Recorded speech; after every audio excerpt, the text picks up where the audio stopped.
Setelah Payanto, kita cicip makanan ini.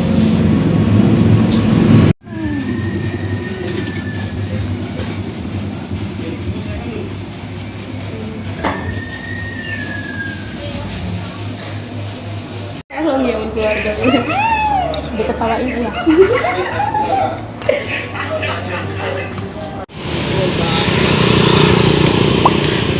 Ini pasan lebih cantik. Iya, pasti. Ini Masya Allah cantik nian. Pas di depan ini pasti cantik juga. Pas di depan mana? Kita sudah makan. Makan mie ayam.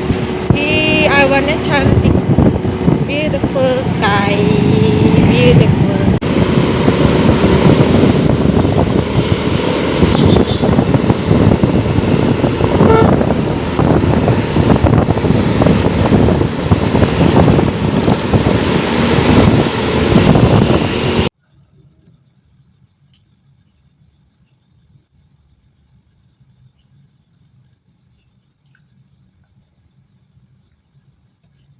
Perang Badar ini adalah pertempuran besar pertama antara pasukan muslimin melawan pasukan Quraisy. Nah, perang Badar ini disebut juga dengan Yaumul Furqan atau hari pemisah antara yang hak dan batil. Ini adalah kemenangan suatu penghalang yang sangat besar yang menentukan nasib penyebaran Islam di Jazirah Arab kala itu.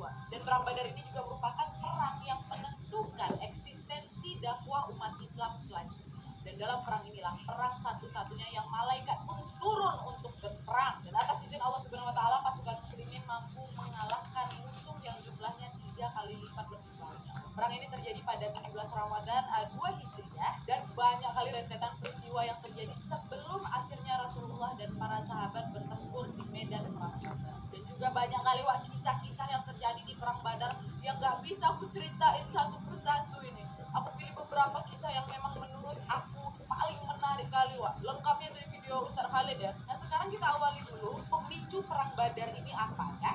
Jadi, Wak, ceritanya ketika saat ini para kaum Quraisy bisa menyerang dan menguasai harta benda kaum muslimin. Bahkan Wak, kaum Quraisy yang sudah Nabi Shallallahu Alaihi Wasallam dan kaum muslimin di Madinah kala itu disambut baik oleh kaum Ansar namanya. Kaum Ansar ini adalah kaum yang memang berada di Mekah yang terdiri dari kaum Kharaj dan kaum Aus. Disebut kaum Ansar ya. Nah, Wahyu surat Al-Hajj ayat 39 sampai 40 yang mengizinkan Nabi Muhammad Shallallahu Alaihi Wasallam bersama pengikutnya memerangi orang yang memerangi mereka. Rasulullah pada saat itu bersama kaumnya menerapkan ghazwah atau serangan demi bertahan. Nah, teknik penyerangan ini menyasar kafilah atau kelompok dagang Quraisy Mekah dengan berfokus pada upaya mengambil harta benda, hewan ternak dan juga hasil dagang mereka seraya menghindari jatuhnya korban jiwa. Dan biasanya serangan ini dilakukan karena kaum Quraisy yang ingin balik lagi ke Mekah. Pasti kan mereka lewat pinggiran Madinah tuh. Nah, jadi untuk diminta lagi hak-haknya kaum Mekah dulu yang mereka rampas. Nah, serangan-serangan tersebut dilakukan karena memang ya tadi kaum kafir Quraisy ini telah menjara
Selain itu juga sejak kecil Hasan ini juga disebut mirip kali sama Rasulullah SAW.